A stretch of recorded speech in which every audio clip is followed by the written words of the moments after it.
Dan dari kakak nih, untuk mencapai terutama duta remaja deh nih, perjuangan atau hal yang buat kakak merasa harus bangkit dan pasti pernah merasakan terpuruk gitu ya, menyerah itu gimana kak? Boleh spill nggak ceritanya nih kak? Dan saat kakak merasa terpuruk itu cara kakak bangkit dari momen itu gimana?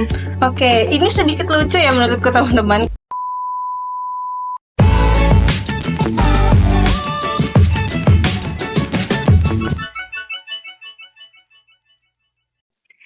Assalamualaikum warahmatullahi wabarakatuh. Halo teman-teman semua, selamat datang di podcast Obama, obrolan mahasiswa. Tempat kita ngobrol dengan sosok-sosok inspiratif dari kalangan anak muda. Nah, jadi kali ini adalah podcast perdana kami dari HMPS Ilmu Komunikasi, Fakultas Ilmu Sosial dan Ilmu Politik Universitas Muhammadiyah Lampung. Saya, Lilis Lydia, yang akan menemani kalian dalam beberapa menit ke depan. Dan dengan tema kisah inspiratif. Tema ini sangat menarik nih buat kita kalangan anak muda dan mahasiswa yang sedang menempuh pendidikan. Yang tentunya saya juga nggak sendirian. Saya ditemani dengan sosok inspiratif, sosok yang sangat spesial nih ya. Yang gak hanya aktif di dunia kampus, tetapi juga aktif berorganisasi di luar kampus. Yuk, langsung aja kita sambut Kak Tari. Hai. Halo Kak, selamat siang. Selamat siang Lilis. Gimana nih kabarnya Kak? Alhamdulillah baik. Alhamdulillah baik. Gimana tadi Kak perjalanan ke sini? Lancar alhamdulillah, cuma agak sedikit macet dan panas ya. Macet dan panas teman-teman, bener Lampung. Betul. Oke Kak, sebelum kita mulai boleh dong kita kenalan dulu nih. Kakak ini kuliah di mana sih? Terus jurusannya apa? Dan kesibukannya ngapain aja sih? Oke, perkenalkan ya teman-teman, nama aku Sri Utari dan aku biasa dipanggil Tari. Aku mahasiswa aktif semester 6 dari jurusan Ilmu Komunikasi di Universitas Muhammadiyah Lampung. Dan kesibukan aku sekarang itu tidak hanya kuliah, tapi aku juga bekerja. Wow, bekerja juga ya Kak, luar biasa sekali ya. Walaupun kakak kuliah, tapi masih menyempatkan diri dan bisa membagi waktu bekerja juga, luar biasa. Oke Kak, aku jadi penasaran juga nih. Tadi kakak kan menyampaikan kakak itu jurusan ilmu komunikasi. Iya. Nah, kakak ini masuk jurusan ilmu komunikasi itu karena apa ya Kak? Apakah kakak dari sebelumnya suka dunia komunikasi atau gimana nih? Oke, sedikit cerita ya aku. Iya. Dari SMA itu jurusanku itu bukan dari komunikasi ataupun dari multimedia, tapi aku dari kimia industri. Oh, kimia Gitu. industri. Iya, Sangat bertentangan ya Kak? betul, bertentangan sekali gitu kan. Tapi pada saat lulus itu aku mencoba untuk sepertinya aku tidak ada minat untuk melanjutkan di kimia industri gitu kan. Dan aku meriset nih apa ya yang menjadi bakatku, yang menjadi minatku, dan ternyata aku menemukan di jurusan ilmu komunikasi gitu. Wow, sangat luar biasa ya Kak. Walaupun kakak itu dulunya bukan ilmu komunikasi dan sekarang milih ilmu komunikasi. Pada intinya kita tuh nggak boleh hanya stuck di situ aja Kak. Kita harus bisa mencari hal-hal baru, menemukan jati diri kita. Jadi nggak di situ aja gitu ya Kak. Oke, tadi juga kakak menyampaikan kakak ini semester 6 ya Kak. Oke, nah dari selama semester 6 ini nih Kak, pasti banyak nih cerita-cerita seru. Kira-kira boleh spill nggak nih pengalaman atau pencapaian yang sangat berkesan menurut kakak selama di dunia perkuliahan? Oke, sedikit throwback ke semester-semester awal ya. Iya, Kak. Jadi waktu itu pada saat semester 3 aku mengikuti sebuah kompetisi di kampus, yaitu pemilihan duta genre UM Lampung. Dan di situ aku melihat bahwa diriku ini bisa nggak ya untuk aku menjadi finalis dari salah satu mereka gitu kan. Apalagi mereka ini kan orang-orang hebat ya kan. Iya, betul sekali. Terus aku meyakinkan diriku sendiri dan juga dari support teman-temanku bahwa ayo bisa, ayo aku dampingi gitu kan. Jadi pengalamanku di semester 3 ini aku meraih duta persahabatan. Wow, duta persahabatan. Ya, duta persahabatan. Dan akhirnya aku bergabung di PIK Wardah gitu. Terus nggak hanya stuck di situ aja, aku mencoba untuk keluar nih. Bisa nggak ya kira-kira aku survive untuk di luar? Dan ternyata pada saat itu ada pembukaan yang namanya Duta Remaja Provinsi Lampung. Nah, di situ aku mencoba nih dan tidak lepas dari dukungan teman-teman juga bahwa kamu bisa kok di kampus aja bisa, kenapa di luar nggak bisa gitu kan. Dan akhirnya aku mencoba dan sampai aku masuk ke 20 finalis Duta Remaja Provinsi Lampung gitu. Oh, luar biasa sekali ya. nggak hanya di kampus aja, tapi kakak pun mengembangkan diri di luar kampus gitu ya kak. Nah, tadi saya dengar kan kakak ini daftar duta di kampus dan di luar kampus. Iya, betul. Nah, menurut kakak nih, pencapaian yang paling berkesan menurut kakak di antara keduanya itu apa tuh kak? Yang mana? Kalau pencapaian yang terbesar menurutku adalah di Duta Remaja Provinsi Lampung, karena tidak hanya aku sendiri yang masuk, tapi kan kita berkompetisi bersama orang-orang hebat dari Iya, seluruh betul provinsi sekali. Lampung, Iya. kan dari berbagai kampus kita berkompetisi di situ. Tapi tidak hanya melihat untuk menang dan kalahnya, tapi kekeluargaannya Iya, betul gitu. sekali, Kak. Itu pengalaman yang berkesan sih menurutku. Ya, jadi tantangannya lebih menawan ya kak. Betul, Seprovinsi Lampung betul, loh. seprovinsi Lampung, Oke. dan nggak nyangka kan bisa Iya, betul. terima gitu. Iya. Dan dari kakak nih untuk mencapai terutama duta remaja deh nih, perjuangan atau hal yang buat kakak apa ya merasa harus bangkit dan pasti pernah merasakan terpuruk gitu ya, Iya. menyerah itu gimana kak? Boleh spill nggak ceritanya nih kak? Dan saat kakak merasa terpuruk itu cara kakak bangkit dari momen itu gimana? Oke, ini sedikit lucu ya menurutku teman-teman, karena pada saat itu aku lagi mengalami yang namanya masa pubertas, yaitu patah hati gitu kan. Patah hati. Iya. Umi anak muda. Anak muda pada saat itu kan masih labil-labilnya gitu Iya. kan. Terus mau mencoba grow up, aku bisa nggak ya menunjukkan bahwa aku nih bisa gitu kan. Iya. Dan ternyata setelah dari patah hatinya itu, aku menemukan sebuah inspirasi juga dan dukungan teman-teman, dan aku bisa show up diri aku gitu. Wow. Jadi nggak hanya di situ aja ya kak.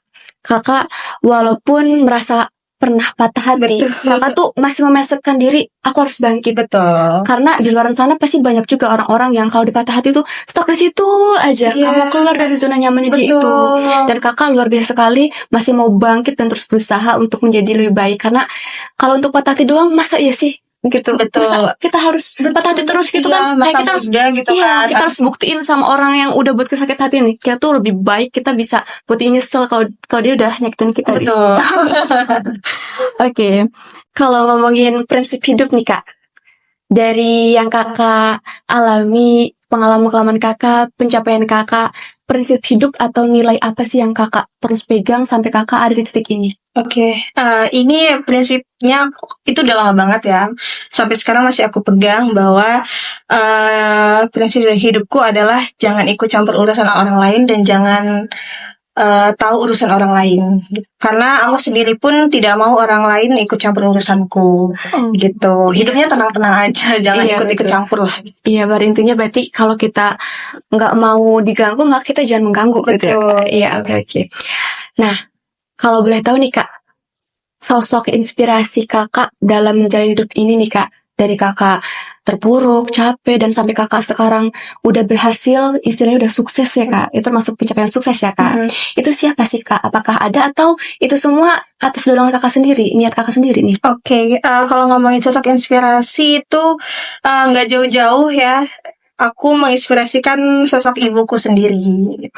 Jadi karena beliau, aku semangat untuk menjalani semuanya. Aku semangat untuk mendapatkan apa yang seharusnya seharusnya anak muda itu seperti ini gitu kan. Dilihat dari sosok ibunya yang sudah bekerja keras untuk menyekolahkan anaknya, bahkan dari SD sampai kuliah gitu Iya. kan. Masa iya kita menyia-nyiakan masa muda ini hanya untuk terpuruk, Oh, iya, ya betul kan, sekali, Kak. hanya untuk main-main aja gitu, Iya. dan nggak ada pencapaian sama sekali. Nah, aku mikir kalau misalnya apapun yang aku lakukan sekarang ya untuk membanggakan ibuku gitu. Iya, betul sekali kak. Jadi kalau kakak merasa terpuruk, sosok inspirasinya ibu nih. Jadi kakak tuh langsung ingat lagi ke tujuan awal. Betul. Ada ibu saya yang sudah berjuang dari Betul. saya SD, SMP, SMA, bahkan kuliah, memperjuangkan saya supaya saya bisa punya gelar, Betul. saya bisa sukses gitu ya kak. Dan tentunya pasti dari doa ibu juga ya kak, kakak Iya, bisa nggak ada di lepas titik ya. ini. Iya, doa ibu sangat berpengaruh sekali ya kak. Oke, kalau misalkan kakak nih disuruh membayangkan untuk kembali ke semester awal, di mana awal-awal masa kakak kuliah gitu. Iya. Pesan apa nih yang mau kakak sampaikan sama diri kakak saat itu, yang dimana sekarang kakak udah sukses nih, tapi pasti ada hal-hal yang mungkin kakak tuh harus perbaiki. Nah, bisa disampaikan nih pesannya apa nih? Mungkin kalau misalnya ngulang semester, aku tidak pernah menyesali apa yang sudah terjadi gitu kan. Kalau Iya. untuk disuruh mengulang, aku tidak akan mengulang apapun karena sejatinya apa yang kita lewati itu yang membuat kita menjadi seperti sekarang gitu kan. Jadi nggak ada yang namanya nanti kalau misalnya aku punya kesempatan untuk balik lagi ke masa lalu, apa yang mau dirubah? Menurutku di hidupku aku nggak ada yang perlu dirubah. Karena kalau aku tidak pernah merasakan keterpurukan, aku tidak pernah merasakan jatuhnya aku, ya aku tidak akan pernah berhasil berdiri di kaki sendiri gitu. Iya betul Kak. Jadi semua itu tetap jadikan pengalaman ya Kak. Betul. Dan tentunya pasti kita akan merasakan jatuh-jatuhnya Iya, untuk betul. bisa bangkit dan sukses. Betul. Satu lagi, kalau misalnya kita gagal, itu bukan sebuah akhir dari segalanya, teman-teman. Kalau misalnya kita gagal sekali, bukan berarti kita akan berkali-kali gagal. Iya. Tapi itu adalah langkah untuk kita terus menjadi sosok yang bisa berhasil di masa depan. Wow, luar biasa sekali teman-teman. Jadi pada intinya saya ambil itu ya teman-teman. Kegagalan itu bukan akhir dari segalanya, tetapi awal untuk kita menjadikan diri kita ini sukses dan lebih baik lagi gitu teman-teman. Jadi buat teman-teman di luar sana yang sekarang lagi ngerasa down, lagi merasa gagal, terus lagi merasa nggak berguna, jangan seperti itu teman-teman. Karena itu adalah sebuah proses untuk kalian tuh bisa lebih baik lagi ke depannya teman-teman. Oke nih Kak, tadi Kakak sudah menyampaikan pesan untuk diri Kakak sendiri nih. Nah, kalau boleh nih, Kakak kasih pesan sedikit ke teman-teman yang mungkin di luar sana itu lagi merasa yang tadi saya bilang itu Iya. terpuruk, terus down. Ada nggak pesan selain itu yang bisa Kakak sampaikan teman-teman mahasiswa yang mungkin mendengar podcast ini? Oke, untuk teman-teman mahasiswa ya, jangan pernah takut untuk mencoba. Iya. Karena segala sesuatu itu tidak akan kita ketahui kalau kita tidak mencoba. Iya, betul Memang sekali. hal besar itu tidak untuk dicoba-coba, tapi kalau tidak dicoba tidak akan tahu. Iya, betul sekali. Jadi jangan takut untuk mencoba ya teman-teman. Terus melangkah. Betul. Nah, saat Kakak merasakan terpuruk, down kayak gitu ya Kak. Kira-kira playlist atau film apa sih yang Kakak suka lihat nih buat Kakak tuh mengalihkan pikiran Kakak supaya nggak terpaku dengan kesedihan itu aja gitu Kak. Kalau untuk film, aku tuh anaknya suka nonton film action gitu kan. Action, Gitu. iya, Kak. Dan salah satu prinsipku juga ada ngambil dari kutipan film Gundala. Oh iya, yang tadi Gundala. itu jangan ikut campur urusan orang lain. Nah itu membuat aku mempunyai prinsip sampai sekarang. Itu untuk film ya. Kalau untuk playlist sebenarnya random aja. Kalau misalnya aku memang lagi suka salah satu lagu ya aku akan setel lagu itu aja gitu. Ya, oke. Untuk mengalihkan pikiran aja. Jadi nggak selalu terpuruk di hal-hal itu aja gitu. Ya, jadi filmnya tadi guna ya Kak. Iya. Untuk playlistnya itu random aja. Random gitu aja. Ya, oke. Terima kasih banyak ya Kak Tari sudah mensepil nih sharing-sharing terus hal-hal yang sangat menarik dari cerita Kakak ini benar-benar apa ya membuat saya tuh jadi berpikir juga nih. Saya jujur juga ini lagi merasakan kayak apa ya ngerasa saya ini kayak nggak berguna gitu ya Kak. Kayak nggak bisa apa-apa. Kadang-kadang walaupun orang bilang saya tuh kamu tuh bisa ini bisa itu, tapi saya ngerasa saya nggak bisa gitu loh Kak.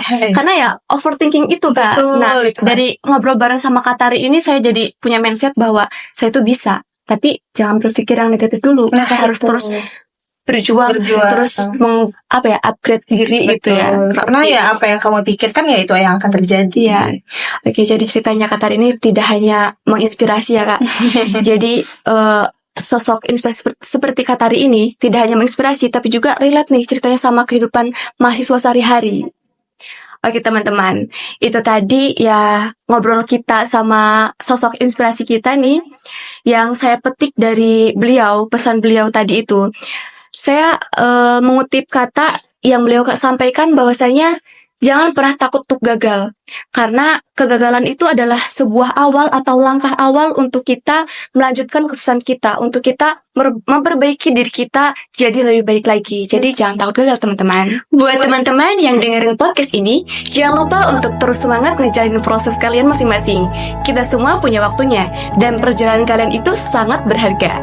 Sampai ketemu di episode selanjutnya. Stay safe, stay inspired, and keep growing. Bye-bye!